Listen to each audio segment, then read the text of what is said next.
kind of nervous. It's my first time doing this, obviously, and it's normal, so we're just gonna roll with it. Sorry if there's any background noise. There's a fish tank, cars driving by, but you know, if you don't start with what you have, you're never gonna start, and that's why we're here. So sorry if it's a little awkward. Sorry if there's weird noises in the background. We're just gonna roll with it. Anywho, my name is Kelsey, and I would say that I'm pretty much just a girl. I'm just a regular girl. But in all seriousness, I love reading. I've always loved reading. Recently as an adult, I've really rekindled that spark for reading. I kind of lost it in school because I was so invested in school and all that entails, and it kind of took away the joy of reading since I was having to read for assignments. But now as an adult, I have really found my way back to reading, and it is one of my favorite hobbies. Along with that, I love all sorts of cozy hobbies, I guess you could say. I love playing The Sims. I love watching movies. I love my bed, basically. If I can do it from bed, it's probably something that I enjoy. For this channel, I don't want to say that every single video is going to be directly book related, because there may be things that I may want to share or moments that I may want to share that don't necessarily have to do with reading or books, but that is the main purpose of this channel, is to talk about books and things relating to books. But I'm not going to pigeonhole myself into just that one thing, because who knows, I may want to share cute little other little moments from my life that may be relatable or, you know, cozy. I personally love booktube channels and channels in general that kind of have a cozy feel to them, something that makes me feel relaxed. I really enjoy that, and that's kind of my hope for this, is that it's gonna be more laid back, relaxing. That's really all I have to say about that. So why don't we jump into some books that I like, and kind of talk about my favorite genres. I have a stack of books here. Woo! I have a stack of books here that are some books that I really enjoyed. This is not, obviously, this is not an exhaustive list, but these are some of my favorites, and I'll share why I love them so that you can understand kind of my taste in books more than just simply what the book is and what I rate it. Before we get into that though, I will say that my top 3 favorite genres are definitely horror, fantasy, and historical fiction. As far as genres that I don't like, I'm pretty open to reading all genres except for nonfiction. I don't do nonfiction. It's just not my thing. I could not imagine spending my free time, when I could do whatever I want, read whatever I want, reading something about the real world that already exists in the current day. Like, it just could not be me. Could not be me. That's not me. I don't read nonfiction, really, so if that's your jam, I'm sorry. But pretty much everything else I enjoy to some extent. Yeah, that's enough rambling on about that.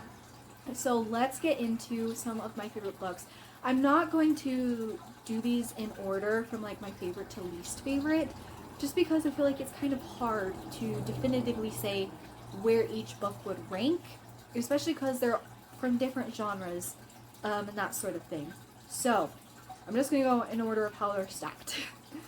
First book that is one of my favorites of all time that I really enjoy is Circe by Madeline Miller.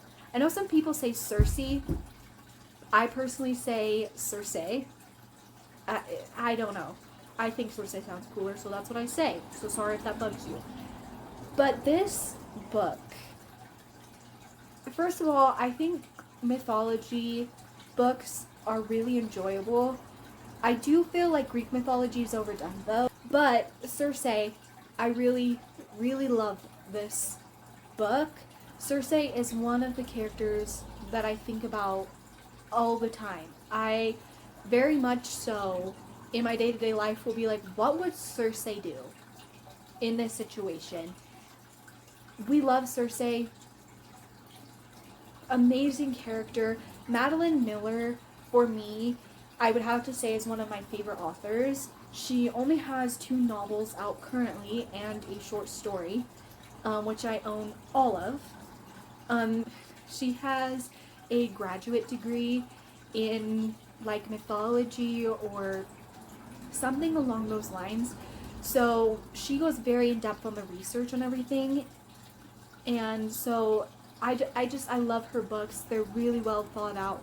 They're beautiful. They're very poetic. She's a very poetic writer. I personally love beautiful language. I love a little bit of flowery language, as long as it's not overdone to the point where it sounds like they're saying all these fancy words in order to seem smart, because that's just pompous. But other than that, I actually like flowery language. I like poetic language. Her books are very quotable. And you've probably heard of them. You've probably seen her books. And I feel like it's for good reason, because they really truly are that good. I love Circe as a character. I love her story as a woman. Even goddesses have hard days too. Okay, so the next book that I really love is Emily Wilde's Encyclopedia of Faeries by Heather Fawcett. This is like my perfect fantasy novel. I love, love, love this. It's just amazing. I love that it's based off of real folklore from all different places and all different cultures around the world. And that is what the creatures, the kind of fae creatures, in this book come from, is real folklore. And I really enjoy that. I think it's fun. I like that it's a little grim. It's a little dark. I love fantasies with some kind of grim, dark aspects to them. I feel like they add a little bit of realism to the world of fantasy, which I really enjoy. I love the characters in this book. Poe. I love Poe, you guys. Poe is so cute. Oh my gosh, Poe is just like the cutest thing, even though technically he's got a really creepy physical description. Poe, I love Poe. Anywho, I love this book. There was also things about this book that for me reminded me of The Hobbit. Obviously this does not compare anything close to The Hobbit, because The Hobbit is the fantasy book. It's so good. I love The Hobbit. But it reminded me of it in the sense that the characters go on these adventures. They get into cahoots, basically, and the way that they navigate all these issues and how they get out of them, and then things seem to be okay for just like a second, and then they're thrown back into another problem, reminded me so much of The Hobbit, in the way of they're just out there going on these adventures, getting themselves into trouble, getting themselves out of trouble, only to get themselves back into trouble. And just the way it's kind of written, in like the way that things are described, reminded me of The Hobbit. I don't know, I really liked this. It was cute and really truly an amazing fantasy novel, in my opinion. I know that this bored a lot of people, but I love this book. Really do. Next we have a book that I read this year. Was only the 3rd book I gave 5 stars this year, and in my opinion is just like, it's absolutely stellar. I don't have the words. And that is Mexican Gothic by Silvia Moreno Garcia. I always want to say Monero for some reason, but it's Moreno Garcia. This is a horror novel. Perfect haunted house story. So well done. I love the characters in this story. I love how creepy it is. I love the vivid writing. That's another thing that I really love in books. Vivid, descriptive writing. So good. It's absolutely amazing. Just the ideas that she puts into this book. I cannot wait to read another book of hers. My top thing on my Christmas wish list currently is Silver Nitrate by Sylvia, because it's that good. Or this book was that good that I am so excited to read another one of her books. This book also, I would say, it's genuinely one of the prettiest books that I own. I mean, first of all, look at this cover. It's gorgeous, but then you flip open into the, ooh, and it comes loose. My husband broke it. Anywho, although we're still undecided if it was supposed to come out of the book. But you open it up to the front cover and you've got this old movie style poster. It's so good. The colors and the everything. Like, if this doesn't get you hyped about this book, if you're into horror, I don't know what will. Because this is the kind of stuff that lets you know that this is an author who truly enjoys and loves the genre and understands what they're doing and understands how iconic things like that can be. But even more than that, there's more, believe it or not.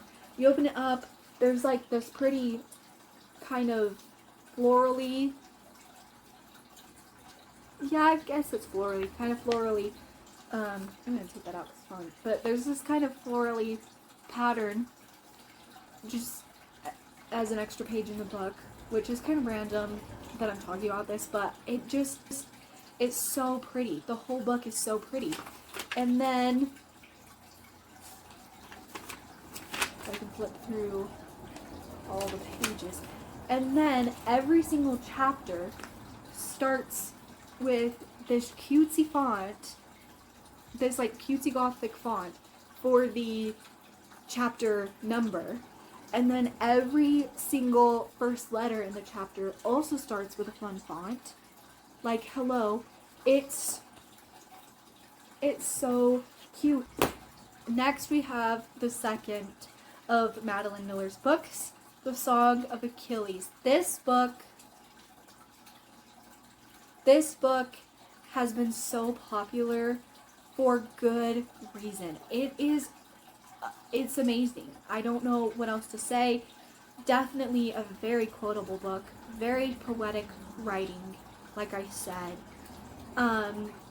This also really illustrates for me something that I really love about books, which is I love books in which the author takes you along the journey with the character in such a way that you feel like you know the characters in this book like the back of your hand. You know exactly how they're going to react in this situation because they are so well developed, and also you have been along for what seems like their entire lifetime, or even if it's not for their entire lifetime, you feel like you've been around the characters for long enough that you know exactly what they're going to do, you know exactly what they're thinking, you just feel like you know them, like you actually know them, like they're real people. I really love books that do that. I love books that get me attached to the characters, and this very much so did that. Oh my gosh, it's so beautiful. The way that I cried reading this book, and then after finishing this book, I had to take several days after finishing this book before picking up another one because it affected me that much. And I'm not mad about it because it's one of my favorite books for that reason. Oh, I love this book. Next, the final book that I have physically here with me before we get into some books that I don't physically have is Where the Crawdads Sing by Delia Owens. Now, I know that this book kind of has some controversy behind it because of the author, but I'm just going to say we're going to appreciate this book as a book and for the story that it is, not for who the author is, okay? That's what I'm going to say right now. Because this book is like a comfort book for me. Even though it's very traumatic, I would look up trigger warnings for this book for sure, because it's very traumatic, the things that this main character goes through. And it's not an easy book to read necessarily because it is so heartbreaking, but the way that the marshes are described in everything is just so beautiful. I love Kaya. She's so sweet. I love this book. It's great. It's very beautiful, vivid imagery. Once again, I love beautiful, descriptive, vivid writing. And I really enjoyed this. And I know some people are going to be like, but it's not even accurate to the place that it's supposed to take place in. Like, the way that the town and kind of the area surrounding it is described is not actually geographically accurate to what that area looks like. I'm aware of that, okay? But I still enjoy this book. Despite all the problems, the controversy, and despite all that other stuff, I really love this book. So, those are the books that I physically have. There's just a few that I don't physically have that I also would like to... No, there's just a few books that I don't physically have that I would also like to add to this list. So, the first is The Seven Husbands of Evelyn Hugo by Taylor Jenkins Reid. This is one of my top favorite books I have ever read. It is so good. So good. I really enjoy books with a main character who is flawed, who may not even necessarily be a good person or doesn't make good choices.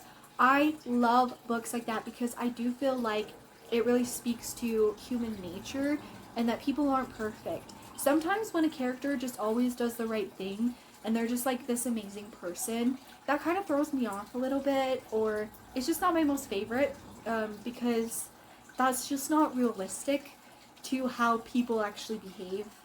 And The Seven Husbands of Evelyn Hugo is a perfect example of a main character who is not always likable, who can be very much so disliked through different parts of the book. But oh my gosh, I love it. Harry Cameron is one of my favorite book characters of all time. Like that, and that's all I'm going to say about this book. I feel like I am going to cry every time I think about this book. I read it this year too, which is probably why it elicits that much emotion in me, because it's still kind of fresh. But it's one of my favorite books. I don't know what else to say. And then finally on this list, like I said, this is not exhaustive, but the Entangled with Fae series by Sonia Odette, I read this year. You can read the series in any order and it will make sense. They kind of work as standalone books, and then different characters from different books kind of make little appearances, or like there's little connections between all of the books, if that makes sense. But you can read them in any order. So the last book of the series that I haven't read, that I am currently reading, is Heart of the Raven Prince. But then after that, I will have finished all 5 books in the series so far this year. Although Sonia does say that there are more books coming in the series that have not been released yet, so I'm really excited for that. But I love this series. They're a romantasy series, fairy tale retellings, so good. Another thing that I really enjoy about the series is that the love interests are all different. They have different physical descriptions, different personalities, different motives.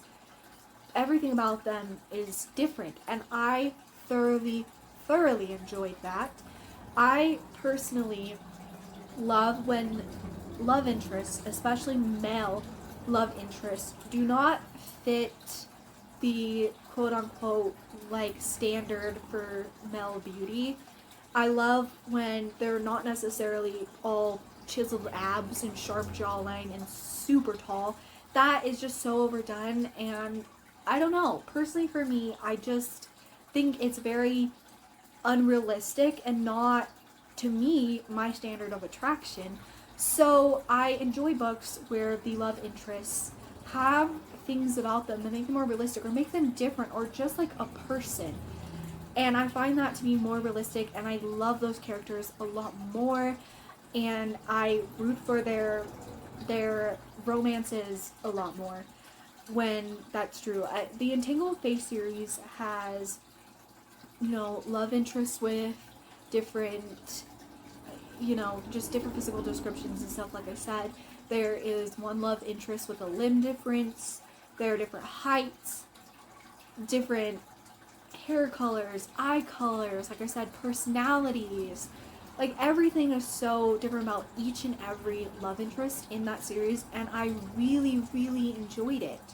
I really enjoyed it, and I think that more authors should take heed and create love interests that are actually interesting and people. I feel like that was just me rambling on, yapping, keeping my mouth going for a very long time there. Subscribe if you would like this video if you would like. I'm not gonna force you to do anything you don't want to do, but maybe we'll become best friends. You never know. You never know. So give it a shot. So try it out. Thank you for being here. I appreciate you, and I hope that you have a wonderful day, evening, night, whenever it is you're watching this. Do something for yourself that you enjoy. Pick up a good book. Have a cozy self-care night. Something. And I'll see you next time.